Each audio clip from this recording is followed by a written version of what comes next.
বোলাররা নিজেদের কাজটা করছেন দারুণভাবে, কিন্তু ব্যাটসম্যানেরা ব্যর্থ।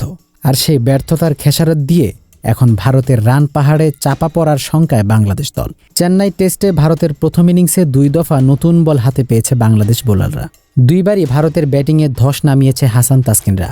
আগের দিন 146 রানে ভারতের 6টি উইকেট ফেলে দেওয়ার পর রবিচন্দ্র আশ্বিন ও রবীন্দ্র জাদেজা জুটি গড়ে দিন শেষে দলের স্কোয়াডটা নিয়ে যান 339 রানে। আগের দিন 146 রানে ভারতের 6 উইকেট ফেলে দেওয়ার পর রবিচন্দ্র আশ্বিন ও রবীন্দ্র জাদেজা জুটি গড়ে দিন শেষে দলের স্কোরটা 139 রানে নিয়ে যায়। আজ সকালে তাসকিন নতুন বলের স্পেলে দ্রুত 3 উইকেট নিলে ভেঙে পড়ে ভারতের লোয়ার অর্ডার। আগের দিন 4 উইকেট নেওয়া হাসান মাহমুদ দ্বিতীয়বারের মতো 5 উইকেটের মাইলফলক স্পর্শ করেন। ভারত থামে 376 রানে। জবাব দিতে নেমে ব্যাটিং ধসের পুরনো রোগে আক্রান্ত বাংলাদেশ। হাসান তাসকিনের মতো ভারতও বাংলাদেশের ব্যাটসম্যানকে কাঁপিয়েছে গতি দিয়ে। পার্থক্য একটাই, বাংলাদেশের কেউই ভারতের 2 রবি আশ্বিন ও জাদেজার মতো রুখে দাঁড়াতে পারেনি। ব্যাটসম্যানেরা ক্রিজে এসেছেন, আবার ড্রেসিং রুমেই ফিরে গিয়েছেন। বুমরা, সিরাজ ও আকাশদীপ ভারতের 3 পেসার ভাগাভাগি করে নেন বাংলাদেশের 8টি উইকেট। এর মধ্যে বুমরা একাই নিয়েছেন 4 উইকেট। 2টি করে উইকেট সিরাজ, আকাশদীপ ও জাদেজার। শেষ পর্যন্ত বাংলাদেশ মাত্র 47.1 ওভারে অল আউট 149 রানে।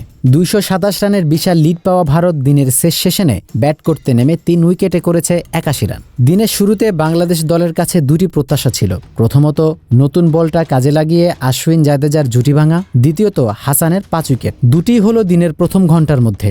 আগের দিন উইকেট শূন্য থাকা তাসকিনকে আজ আরও শৃঙ্খল ও গতিময় মনে হলো। 86 রানে জাদেজাকে কট বিহাইন্ডের পর 17 রানে আকাশদীপকে ফেরান তাসকিন। পরে তাসকিনকে আড়াআড়ি শট খেলতে গিয়ে আশ্বিনও ক্যাচ তুলে দেন 133 বলে 113 রান করে। বুমরাকে স্লিপে জাকিরের ক্যাচ বানিয়ে প্রথম বাংলাদেশি বোলার হিসেবে ভারতে 5টি উইকেট নেওয়ার কৃতি গড়লেন হাসান। রাওয়ালপিন্ডির পর চেন্নাইও 5 উইকেট নেওয়ায় টানা 2 টেস্টে 5 উইকেট শিকারী বাংলাদেশের দ্বিতীয় পেসার হয়ে গেলেন হাসান মাহমুদ। কিন্তু বাংলাদেশ ব্যাটিংয়ে নামার পরই ভারতের 376 রানকে বিশাল মনে হচ্ছিল। বুমরা ও সিরাজের প্রথম স্পেলে সেই সংখ্যাই সত্যি হলো। যেমন বুমরার প্রথম ওভারের শেষ বল বাউন্সার না বুঝেই ছেড়ে খেলে বোল্ড, ব্যাট আর প্যাটের মাঝখানের জায়গাটা কাজে লাগিয়েছেন আকাশদীপ। 8ম ওভারের প্রথম বলটা ছিল সেটি। পরের বলেই একইভাবে বোল্ড মমিনুলও। ওই সময় নাজমুল 3 বাউন্ডারিতে প্রতি আক্রমণের আভাস দিচ্ছিলেন, কিন্তু তিনি ব্যক্তিগত 20 রানে থামেন সিরাজের বলে আউট হয়ে। মুশফিককেও থিতু হতে দেননি বুমরা। চোখের পলকেই 40 রানে 5টি উইকেট নাই হয়ে যায় বাংলাদেশের। সাকিব লিটন জুটি সেখান থেকে 51 রান করে ঘুরে দাঁড়াবার আশা দেখান, কিন্তু আশাভঙ্গের দায়টাও দুজনেরই। লিটন জাদেজার বাঁহাতি স্পিনে স্লক সুইপ করতে গিয়ে ক্যাচ তুলে দেন। স্পিনের বিপক্ষে এই শটটা লিটনের না খেললেও চলতো। একই ভুল করলেন সাকিবও। জাদেজার ভেতরে আসা বলটি তিনি খেললেন রিভার্স সুইপ। যা হওয়ার তাই হলো। বল সাকিবের স্পাইকে লেগে গেল উইকেট কিপারের গ্লাভসে। মিরাজ শেষের দিকে 27 রান করলেও সাকিবের 32 রানই ছিল বাংলাদেশের ইনিংসের সর্বোচ্চ। শেষ পর্যন্ত মাত্র 210 মিনিট ব্যাটিংয়ের পর 149 রানে থামে বাংলাদেশের ইনিংস।